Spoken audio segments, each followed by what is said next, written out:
So for this tutorial here, you're going to need a couple of materials, which I'll put on the screen right now. Some of these are unnecessary, but I recommend. So to make a canine, I have these two templates that I made. The first I just drew out on my own face and kind of measured how I wanted it to go and cut out random triangles at the top so I could fold it. And the second is a muzzle pattern I modified, but can be found anywhere on TikTok. You then want to grab some EVA foam and trace and cut out those patterns.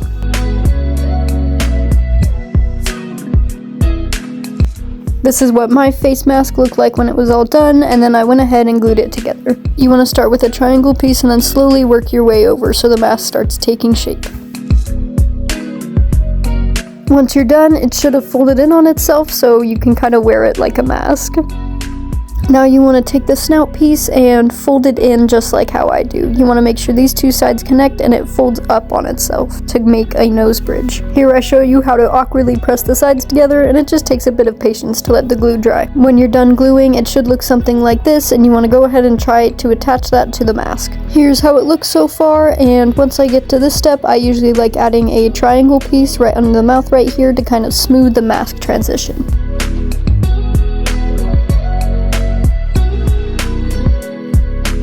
Here's how it looks after the fact, and now it's time to add some clay, including a nose. This is the brand I use. I usually just get it off of Amazon. It's pretty cheap and it works great. I tend to sculpt the nose first to give it more time to dry, and then I go ahead and shape some eyebrows and some cheeks. Here you can see the nose and the other clay that I added. Now we move on to ears, which you can also add foam clay to just to give it more depth, and I add these triangles on the side just to give it support, but it's not needed. I personally start felting before I attach the ears. I find it's easier this way, and I have two separate pieces to work with. When I felt, I usually start from the nose bridge, make a line down, cut out a hole for the nose, and then spread outwards from there. Here you can see I'm going from the nose bridge to eyebrows to around the eye and then back down to the front of the mouth. Once you're all done, you should cut your mask out so you have about a ½ inch extra on the sides, and you should fold that over like any other cat mask. After that, it should start to look animal-like, and then we can move on to the ears. What I found I like to do is cover one side with fleece and the other side with neoprene, which is my lining, and then sew those together. This is what one will look like after sewing, but you can also just hot glue them if that is easier. Once those are done, I add them to the base, and then I start adding padding on the inside. Like a good furry, I use upholstery foam for padding on the inside of the mask to make it more comfortable and better quality.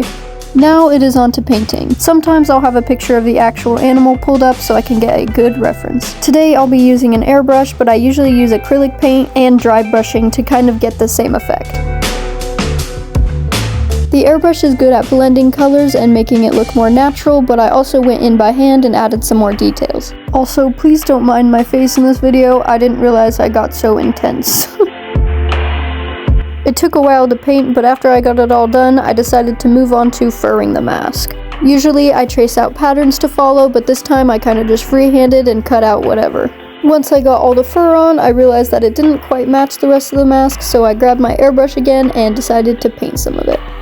After that, it was time to do some lining, so I went ahead with my same method as felting the front and started from the middle and worked my way outwards.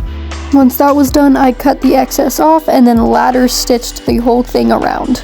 In case you don't know what ladder stitching is, this is what it looks like from my point of view, and it basically takes the two pieces of fabric and folds them together to create a seamless area. After that was finally all done, I went ahead and added some elastic and some felt around the eyes to make the mask more comfortable.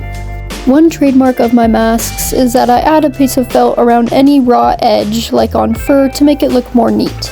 After this, I added some loops on the back and on the ears so I could hang it up and hang charms on it, but it is basically complete.